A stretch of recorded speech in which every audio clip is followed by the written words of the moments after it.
जय हिंद दोस्तों, आप सभी का स्वागत है स्टडी एंड अपडेट्स में। और आज के इस वीडियोस में हम लोग अग्निवीर में पूछे जाने वाले विज्ञान के प्रश्नोत्तर को देखेंगे। तो चलिए शुरू करते हैं, देखते हैं किस प्रकार के प्रश्न आपके विज्ञान में पूछे जाते हैं। तो देखिए, आपका जनरल साइंस में पहला प्रश्न दिया गया है, डिस्प्लेसमेंट कैन बी, विस्थापन डैश हो सकता है। तो देखिए, विस्थापन जो है शून्य भी होता है, नकारात्मक भी होता है, सकारात्मक भी होता है। तो उत्तर क्या हो जाएगा? D, all of this.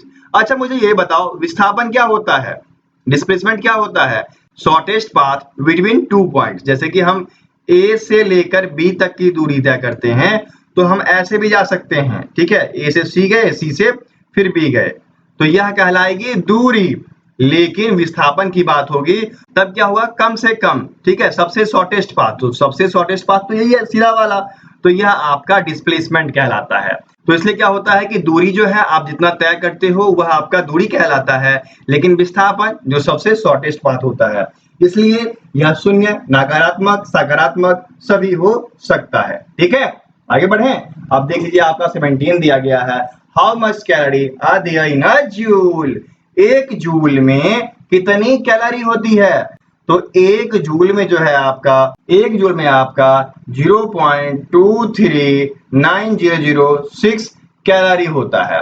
अब यहाँ पर 239 है, तो उसको आप 0.24 कैलोरी भी लिख सकते हो। और यहाँ पर 0.24 आपके ए में दिया गया है, तो 17 का उत्तर आपका ए हो जाएगा। ठीक है ना? अच्छे प्रश्न। चलिए आगे बढ़े। अब 18 आपको दिया गया है, red plus green plus blue. देखिए, लाल, हरा, नीला, ये तीनों मिलकर सफेद रंग बनाते हैं, ठीक है, जो कि प्रकाश का होता है। तो सफेद आपके ए में दिया गया है, तो 18 का उत्तर ए हो जाएगा। और एक और आपको याद रखना है, क्या याद रखना है? Red plus blue plus yellow, ठीक है। लाल, ब्लू या फिर नीला, लाल प्लस नीला प्लस पीला, यह बनाता है काला। ठीक है, ये दोनों आपको याद रखना है, ये दोनों ही बहुत ही महत्वपूर्ण है। समझ गए? लाइट के प्रश्न में ये महत्वपूर्ण प्रश्न है, इसलिए आप इसे याद रखेंगे। तो उत्तर क्या हो जाएगा? 18 का उत्तर ए हो जाएगा। चलिए आगे बढ़े। अब देख लीजिए, 19 दिया गया है, full form of sonar is. Sonar का पूर्ण रूप क्या है? तो सोनार का एस फॉर साउंड और N for navigation and ranging. ठीक है, ये आपका साउंड, नेविगेशन एंड रैंगिंग जो कि ए में दिया गया है, वह उत्तर हो जाएगा। तो 19 का उत्तर आपका ए हो गया। ठीक है, चलिए आगे बढ़े। अब देखिए, 20 दिया गया है, a man pushes a wall and fails to displace it, he does dash. एक आदमी दीवार को धक्का देता है और उसे विस्थापित करने में विफल रहता है, तो वह डैश करता है। देखिए कि एक दीवार है, एक दीवार पे एक मनुष्य जो है वह फोर्स लगा रहा है, ठीक है, बल तो वह लगा रहा है, पर इसके स्थान में कोई परिवर्तन हुआ? नहीं हुआ ना, तो कोई कार्य नहीं होगा। क्योंकि कार्य कब होता है? जब हम किसी चीज पे फोर्स लगाते हैं, उसके स्थान में कोई परिवर्तन होता है, ठीक है, तो वह कहलाता है कार्य। तो यहाँ पर कोई भी कार्य नहीं हुआ, वह बल लगा लिया, लेकिन बल लगने की वजह से कोई परिवर्तन नहीं हुआ, तो वह कोई भी कार्य नहीं किया। ठीक है, नो वर्क परफॉर्म, उसका बल जो है वह बेकार चला गया। तो 20 का उत्तर क्या हो जाएगा? बी हो जाएगा। ठीक है ना? चलिए आगे बढ़े। अब देखिए क्या है, 21 दिया गया है, when light travels from the air to glass, which of the following properties does not change? जब प्रकाश हवा से कांच तक यात्रा करता है, तो निम्नलिखित में से कौन सा गुण नहीं बदलता? देखिए, फ्रीक्वेंसी जो है यह एक ऐसी चीज है, इसमें क्या होता है, प्रकाश कहीं भी यात्रा करे, फ्रीक्वेंसी समान रहता है, आवृत्ति समान रहती है। ठीक है, तो उत्तर क्या हो जाएगा? 21 का उत्तर आपका ए हो जाएगा। ओके, चलिए आगे बढ़े। अब देखिए, आपका 22 दिया गया है, which law is used in electricity. बिजली में किस नियम का प्रयोग किया जाता है? यहाँ पर दिया गया है पास्कल का नियम, ओम नियम, न्यूटन का नियम, इनमें से कोई नहीं। तो यहाँ पर आपको याद होगा, आपने ओम का नियम पढ़ा होगा, V equals to I R, voltage is directly proportional to current and resistance, है ना? ये आपने पढ़ा होगा, और यह है ओम का नियम। तो उत्तर क्या हो जाएगा? 22 का उत्तर आपका बी हो जाएगा। ठीक है, चलिए आगे बढ़े। अब देख लीजिए 23rd दिया गया है, swimming becomes possible because of laws of dash motion. गति के किस नियम के कारण तैरना संभव है, बताइए। तो गति के तीसरे नियम, जब हम किसी वस्तु पर फोर्स लगाते हैं तो वह हमारे ऊपर फोर्स लगाता है। तो जब कोई व्यक्ति नदी में तैरना शुरू करता है तो वह अपने पैर से क्या करता है? फोर्स लगाता है, तो उसी की प्रतिक्रिया में वह तैर पाता है। ठीक है, तो क्या हो जाएगा? Newton's third law of motion. ठीक है, तो 23rd का उत्तर आपका सी हो गया। चलिए आगे बढ़े। अब देख लीजिए 24 दिया गया है, the chemical behaviour of an atom depend upon. किसी परमाणु की रासायनिक व्यवहार डैश पर निर्भर करता है। तो देखिए रासायनिक व्यवहार जो है वह उसके नाभिक के चारों ओर जो इलेक्ट्रॉन्स मूव कर रही होती है उस पे डिपेंड करता है। ठीक है, the number of electrons orbiting around the nucleus. नाभिक के चारों ओर परिक्रमा करने वाले इलेक्ट्रॉनों की संख्या पर निर्भर करता है, जो कि यहाँ पर सी में दिया गया है। तो 24 का उत्तर सी हो जाएगा। ठीक है ना, चलिए आगे बढ़े। अब देख लीजिए 25 दिया गया है, एन एटम इज, एक परमाणु है।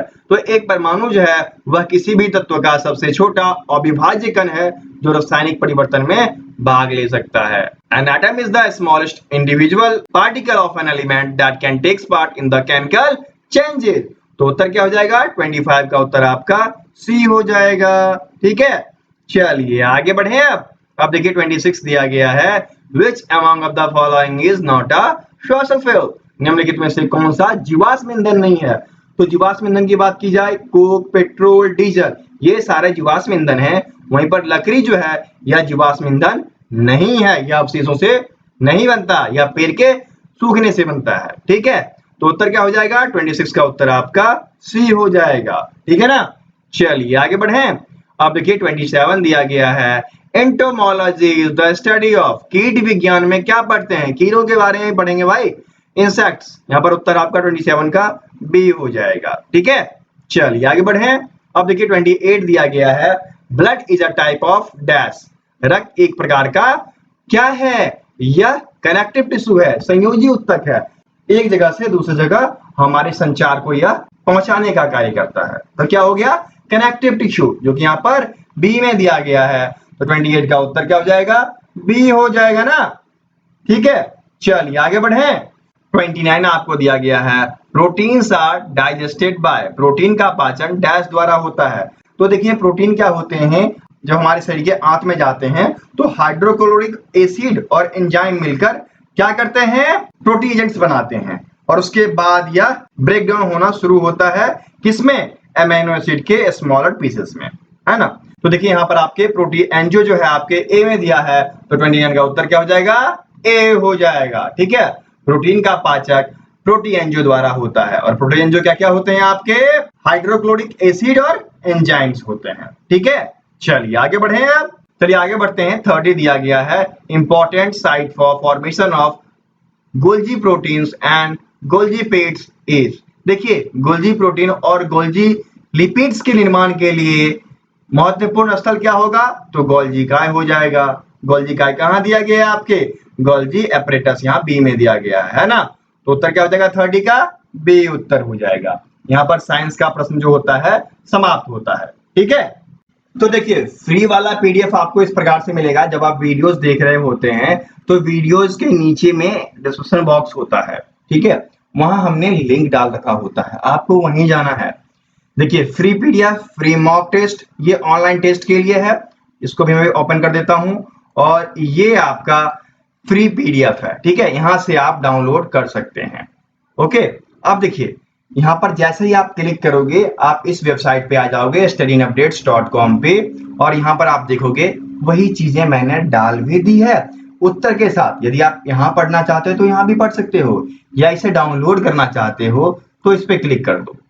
इस पे क्लिक करते ही आपका जो पीडीएफ है वह डाउनलोड हो जाएगा। आप प्रिंट करके सेव कर लो, यदि फोन में ओपन करते हो तो डायरेक्ट डाउनलोड हो जाएगा। ठीक है, ये तरीका होता है। उसके बाद आपको यदि ऑनलाइन टेस्ट देना है तो इसका ऑनलाइन टेस्ट भी बना दिया गया है। यदि आप देना चाहते हो तो यहाँ पर सिर्फ इस पे जाना है। ठीक है, मॉक टेस्ट वाले पे, फ्री मॉक टेस्ट पे जाना है। इस पे गए, ये खुलेगा। अब आप यहाँ पे टेस्ट स्टार्ट कर सकते हो। आपका जो क्वेश्चन उत्तर है वो इस प्रकार से आता चलेगा, ठीक है। और लास्ट में आपको नाम और ईमेल आईडी, नाम और ईमेल आईडी आपको सबमिट करना पड़ेगा। सीरियल्स पे जैसे ही क्लिक करेंगे आपको यह रिजल्ट एनालाइज करके दे देगा, पूरा का पूरा रिजल्ट। देखिए इस प्रकार से मैंने 2 प्रश्न लगाया, दोनों सही है, तो 100 में से 4 नंबर मिले। अब मैंने क्या अटेंड किया वो आपको बता देगा, यदि मैंने अटेंड नहीं किया तो वो भी आपको बता देगा। You have no tension. तो इस प्रकार से आपको पूरी सुविधा दी जा रही है, फ्री पीडीएफ्स के भी और फ्री ऑनलाइन मॉक टेस्ट के भी। और ध्यान रखिएगा यह सीरीज चलता रहेगा और इस सीरीज में अग्निवीर से जुड़े हर प्रश्न आएंगे। तो आज ही चैनल को सब्सक्राइब कर लें और इसे अपने दोस्तों के बीच शेयर भी कर दें ताकि उनको भी फायदा हो सके।